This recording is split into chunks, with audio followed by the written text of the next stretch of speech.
Ана шырақ ұрпағымен жағылған, өз анасын бар періште сағынған, құдіретін сезінгендер басиып, ана деген үш әріпке табынған.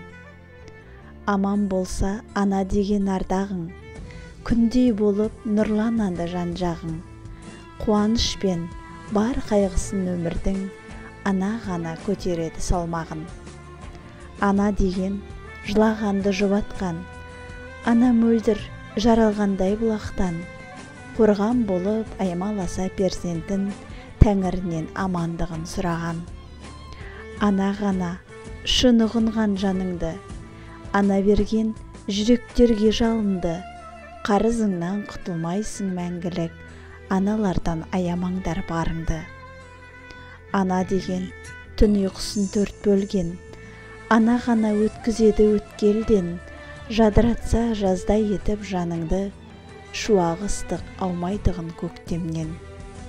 Ана болса жүзіп өтер кемең бар, анаң болса қартаймайсың деген бар. Тірі кезде қадірлесең анаңды, шын өкініш жауламайды санаңды. Аналардың бар тамырын идірген, ана ғана ұрпағыңды сүйдірген. Алла өзі жаратқанда ананы, пенделердің жерге басын идірген. Ұзақ өмір жасай берсін аналар, аналарын қадірлесін балалар.